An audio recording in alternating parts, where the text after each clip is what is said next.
Hi guys, welcome back to my channel at Modern Maternity. So today was the big beta day.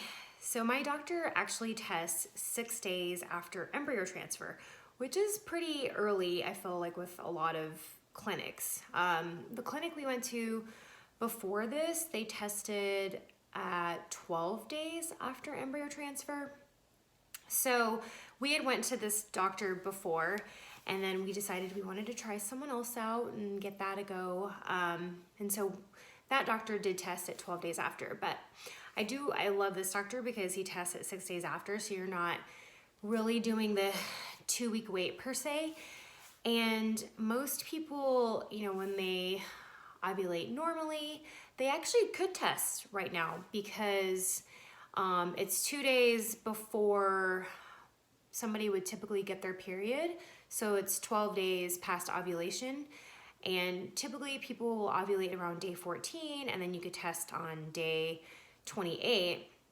And a lot of pregnancy tests actually pick up on HCG level even before you miss your period. So anyway, I just love that my doctor tests at 6 days after, so I don't have to wait painstakingly for another week. So yeah, so my 2-week wait has ended, and like I said before, I had some symptoms. I actually got really hot last night. That was a symptom that I had with my son. I had some kind of hot flash situations that happened yesterday. And then this morning when I woke up, I was like super sweaty in bed because I was like really hot. So I was like, okay, this is good. So anyway, just to get right to it, my doctor called and he said, okay, you are positive. And I was like, oh my gosh. But the number is really low. You guys, it's literally only a 3.8. And I know it's early, but he did say he expects the number to be between 15 and 20 at this point. With my son, my number was actually a 49.3.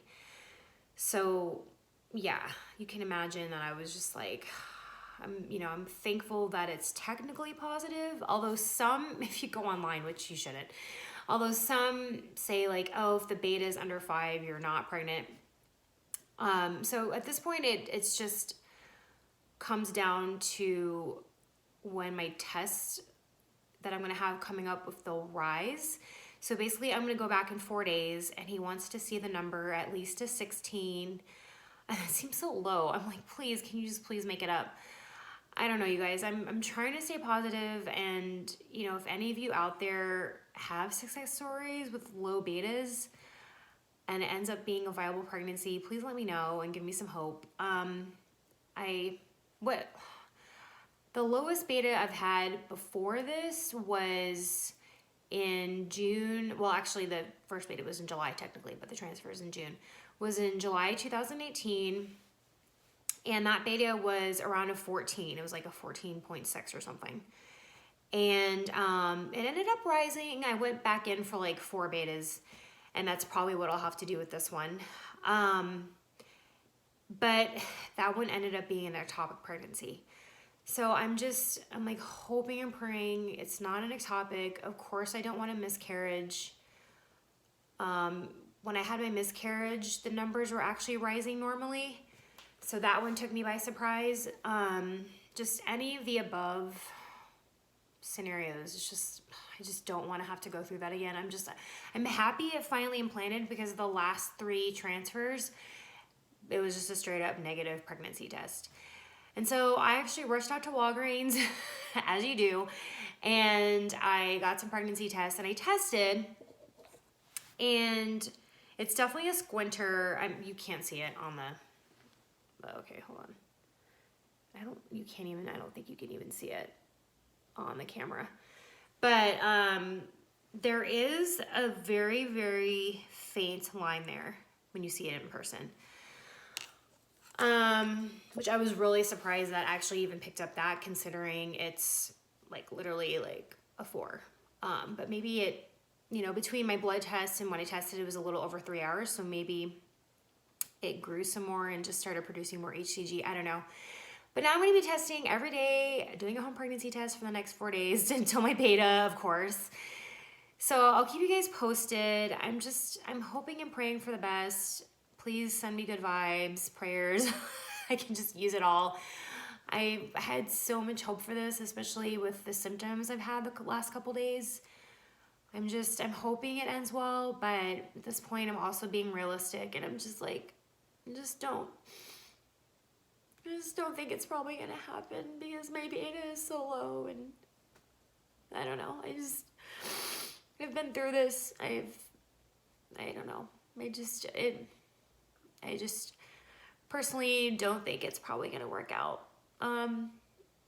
As far as good news, we did have our other 2 embryos that went out for testing on day 6, so they're day 6 blastocysts.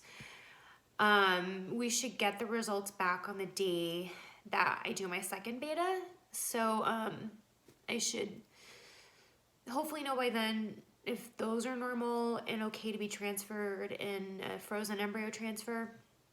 So that gives me some hope. I was just really hoping this one would work out, of course. This is going to be our last IVF, our last retrieval.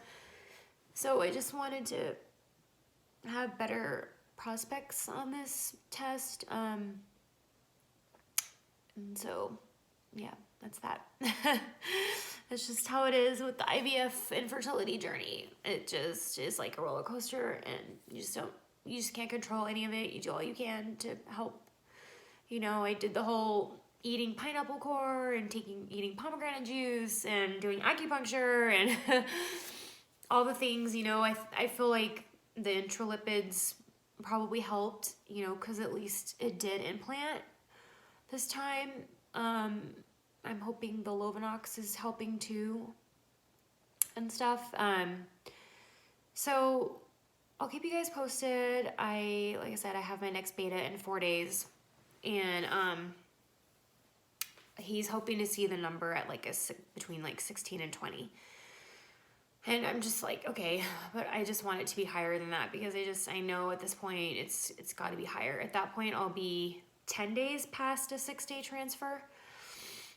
So yeah, I think I'll do a progression line on my at-home pregnancy test as well. So I'm just hoping this turns out, but I'm just also trying to be realistic as well. So hoping for the best, but prepared for the worst is, I guess, how they phrase it.